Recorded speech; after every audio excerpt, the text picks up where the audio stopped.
உலகத்தை நடுங்க வச்ச ஒரு பெயர் ஜெஃப்ரி எப்ஸ்டின். இவ்வளோ பவர்ஃபுல் பீப்புளோட நேம்லாம் இருக்கும்னு சொன்னதுலேருந்து வேர்ல்டு ஃபுல்லாக ஷாக் ஆகுது. யார் அந்த ஜெஃப்ரி எப்ஸ்டின்? இவன் ஒரு பில்லியனர். 2019 செக்ஸ் டிராஃபிக்கிங் ஆஃப் மைனர்ஸ்க்காக அரெஸ்ட் பண்ணப்படுறான். அவனோட ப்ராப்பர்ட்டிஸில் இருந்து நிறைய ஃபைல்ஸை போலீஸ் சர்ச் பண்ணி எடுக்கிறாங்க. அதெல்லாம் டாக்குமெண்ட் பண்ணி எப்ஸ்டீன் ஃபைல்ஸ்னு நேம் வச்சு இன்வெஸ்டிகேஷனை ஸ்டார்ட் பண்ணுறாங்க. அப்புறமா தான் தெரியுது இவன் ஒரு பெடோஃபைல்னு.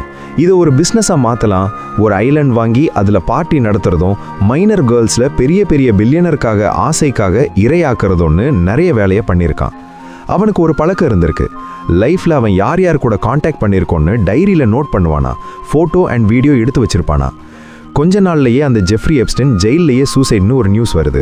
அவங்க கலெக்ட் பண்ண டாக்குமெண்ட்ஸ் லட்சக்கணக்கில் இருக்கிறதுனால 2025 ஒரு செட் ஆஃப் ஃபைல்ஸை ரிலீஸ் பண்ணுறாங்க. அதை பார்த்து மக்கள் எல்லாம் மிரண்டு போகிறாங்க. ஏன்னா நம்ம நினச்சி கூட பார்க்காத பல பில்லியனரிஸ் பெயர்லாம் இருந்திருக்கு அந்த எப்ஸ்டின் ஃபைல்ஸில். இப்போ கொஞ்ச நாள் முன்னாடி ரிமைனிங் செட் ஆஃப் ஃபைல்ஸை ரிலீஸ் பண்ணுறாங்க. இது இன்னமும் ஷாக் ஆகிற மாதிரி. பொலிட்டீஷியன்ஸ், செலிபிரிட்டிஸ் அண்ட் பிஸ்னஸ்மென், ஏன் நம்ம இந்தியன் பிஎம்னு சில பேர்கள்லாம் வெளியே வருது. பட் போக போக தான் நம்மளுக்கு தெரியும் ஏன் இவங்க பேரில் இருக்குதுன்னு. அது வரைக்கும் நம்மலாம் ஒரு அசம்ஷன் பண்ணிக்க வேண்டாம். ஸோ வெயிட் பண்ணி பார்ப்போம்.